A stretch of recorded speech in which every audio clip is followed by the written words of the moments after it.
बिस्मिल्लाहिर्रहमानिर्रहीम। अस्सलाम वालेकुम व्यूअर्स, मैं खैरियत से हूँ और उम्मीद करती हूँ कि आप लोग भी सब खैरियत से होंगे। यहाँ हमारी सुबह का आगाज़ हो चुका है और जैसा कि आप देख रहे हैं हमारे रोज़ ऐसे ही आगाज़ होता है सुबह का। ये बिल्लियाँ जो हैं ये हमारे घर में पली हुई हैं, पाली नहीं हैं मगर ये ख़ुद से पल गई हैं। इनकी भी रूटीन बताऊँगी, इनके बारे में भी किसी दिन आपको मैं।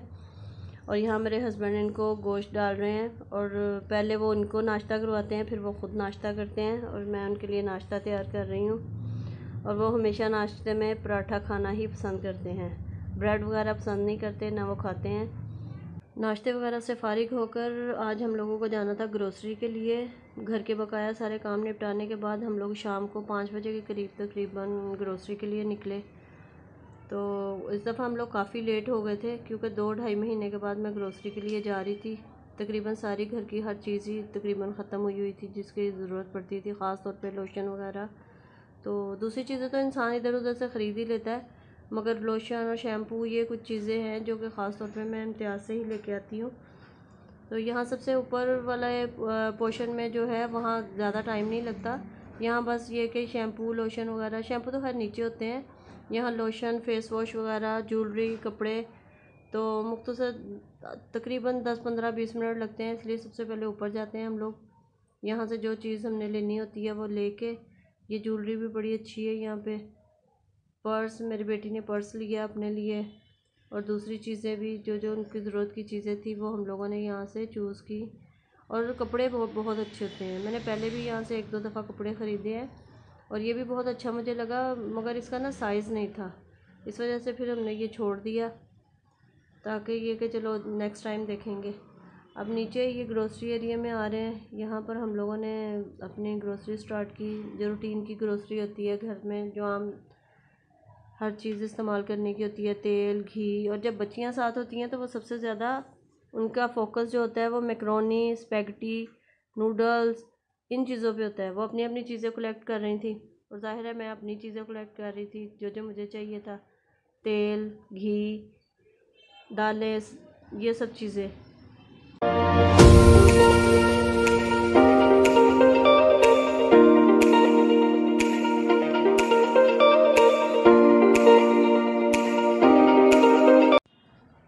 ग्राउंड फ्लोर पे ये बेकरी है और मुझे ये एरिया बहुत पसंद है, ख़ास तौर पे जो वेजिटेबल एरिया है ना, ये बहुत ही मुझे अच्छा लगता है। पहले मैं नाज़माबाद वाले इम्तियाज़ से शॉपिंग करती थी, मगर अब ये 2-4 दफ़ा मैंने यहाँ से किया, मुझे यहाँ ज़्यादा मज़ा आता है। अपनी चॉइस से इंसान हर चीज़ ले सकता है और सबसे जो मज़े का वो है ना, यहाँ पे बेकरी भी फ्रेश होती है और वेजिटेबल जो है ना वो सब्ज़ियाँ, मैं तो प्रेफर करूँगी कि सब्ज़ियाँ जो भी लेना वो इम्तियाज़ से ही ले।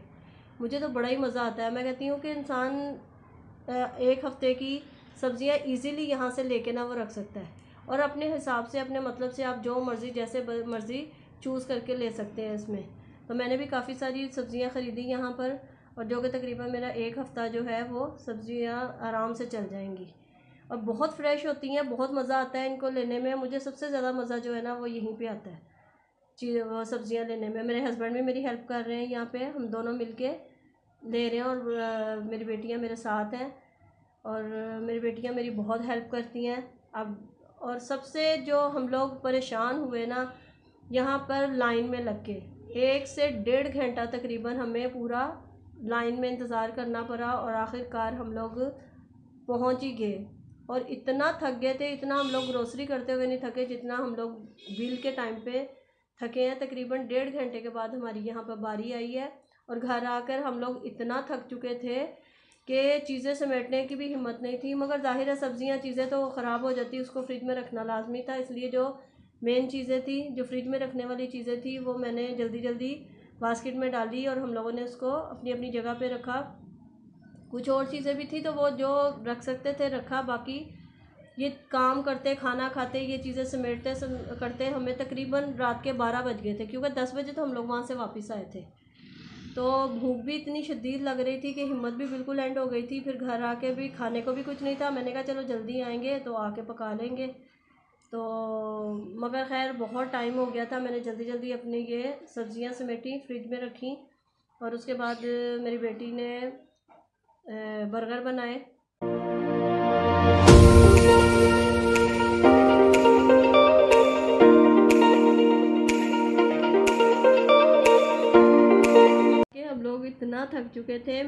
तो खैर पुलाव के लिए यखनी बना के गई थी, तो मैंने कहा आके मैं चावल वो तैयार कर लूँगी जल्दी जल्दी, मगर हमें इतना टाइम हो गया था कि कुछ भी करने की हिम्मत नहीं थी। तो फिर मेरी बेटी ने बर्गर बनाया, जो कि पैटी घर में रखी हुई थी, बर्गर वहाँ से लेके आए थे हम लोग, तो उसने बर्गर बनाया और रात का सालन रखा हुआ था, कीमा रखा हुआ था, दाल रखी हुई थी, तो वो हम लोगों ने खाना खा लिया।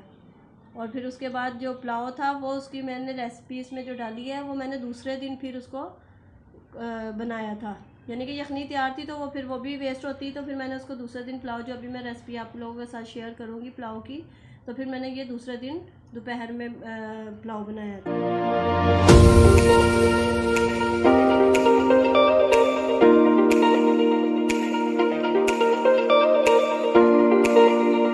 यहाँ मैं आपके साथ पुलाव की रेसिपी शेयर कर रही हूँ। ये कि यखनी मैं वैसे कल बना के गई थी, मगर यहाँ पर हमने तकरीबन 3 पाव के करीब चिकन लिया और 3 प्याले ही मेरे चावल थे, और इसमें 2 बोतल पानी की डाली, लहसुन अदरक डाला, लहसुन और प्याज डाला और साबुत गरम मसाला डाला, और इसमें मैं साबुत धनिया और सौंफ, क्योंकि ये बहुत ज़्यादा वो उसमें पानी में वो हो जाती है ना, या तो आप पोटली अगर आपके पास है तो आप पोटली में भी कर सकते हैं बांध के। ज़्यादा तो लोग पहले पोटली में ही इसको वो डालते थे, अब तो ये चीज़ें निकल आई हैं, तो मैंने इसमें धनिया और सौंफ जो है इसमें डाल दी, और साबुत गरम मसाला मैंने उसमें डाल दिया और यखनी बना ली। इसमें नमक डाल के आप यखनी के लिए रख दें थोड़ा।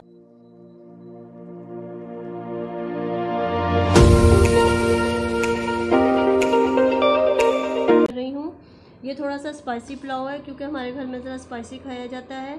पहले आप दो मीडियम साइज़ की प्याज लेंगे, उसको ब्राउन करेंगे और लहसुन अदरक डालेंगे उसमें।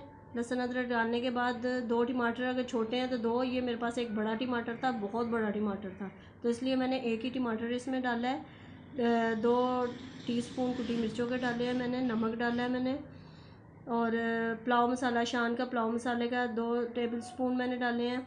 अब इसमें मैंने यखनी का गोश्त ऐड किया है, उसके बाद यखनी डालेंगे, और लहसुन जो उसमें लहसुन के हम लोग पूरा वो डालते हैं ना लहसुन, उसको थोड़ा सा दबा के निकाल देंगे, क्योंकि उसका अरोमा जो है ना वो ज़्यादा वो टेस्टी होता है, तो वो भी उसी में डाल देंगे हम लोग। मसाले को अच्छी तरह भूनेंगे, इसमें हम लोग हरी मिर्चें और धनिया डालेंगे, और ये पुलाव बहुत मज़े का होता है, आप एक दफ़ा ट्राई करके देखिएगा। मुझे तो बहुत पसंद है, और मुझे पुलाव बिरयानी से ज़्यादा पुलाव पसंद है।